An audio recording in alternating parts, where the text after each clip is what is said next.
So we're going to be diving into kind of like culture building and stuff, especially a little bit later. But everything you're talking about, excellence, talk a little bit more about how you just establish that standard from the podium of what you expect.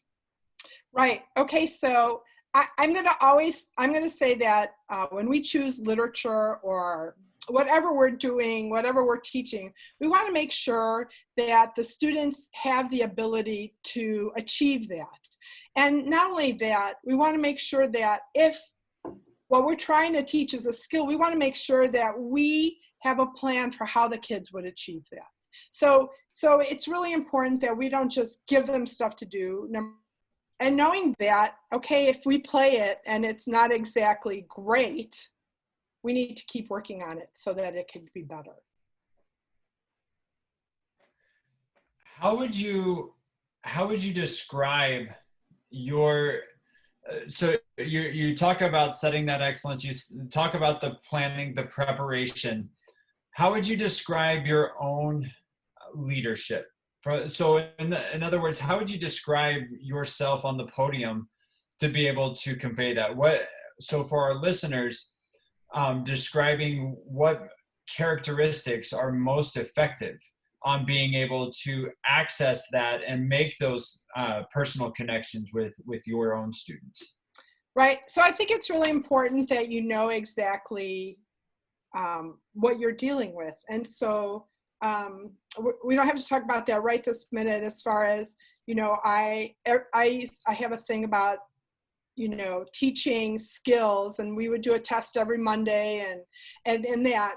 And so, and actually knowing how each student is doing, right?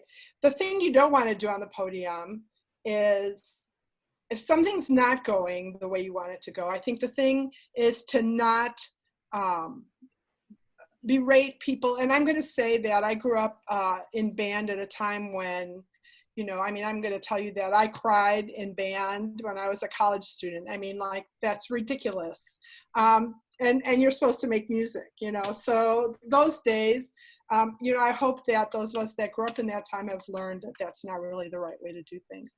So I think the first most important thing is that we be prepared as educators, really know what we're doing. I'm always offended when people are on a podium and they really don't know the score and they don't really know what the problems are going to be, or, aren't ready to teach what they're teaching. But also there's some things that you can do from the podium, there's some things you can't. And I think you have to know the difference, and you have to be able to say to somebody, hey, could we just meet for a few minutes after school or during lunch and just go over that? And that way we're not working some things with an individual or a section in front of everybody and taking everybody's time.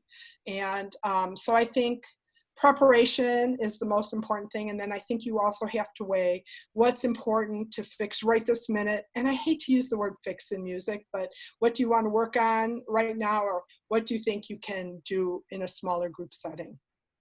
So let's continue with just this aspect of talking about your leadership style overall and everything, and talking about you grew up in an older band world and the band world today has changed so much and so dramatically, and just in a lot of ways for the better. Can you talk about teaching, especially early on, and continue to develop as a teacher, as a female band director in this world that's right. often male dominant? So one of my mentors just passed away this last month, Frank Wicks. And I was one of his earliest graduate assistants.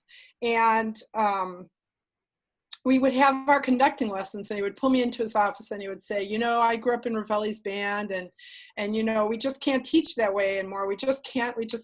And then I'd go into his rehearsal and he would scare me to death. You know what I mean? So I think a lot of times we could see that things weren't exactly the right way to do it, but we weren't sure of how to do it a different way. And I think we evolve as educators. And I'm going to say, quite honestly, my first few years on the podium, I think I wish I could take some of those things back. I wish I could take some of those years back. And I think I would have been different. And I think we should never lose sight of the fact that, number one, we're teaching young people, and young people we make a huge impression on them. And what kind of impression do we want to make on them? We want to teach them to love music and to love working in a group and to love interacting with each other. Maybe the world would be better.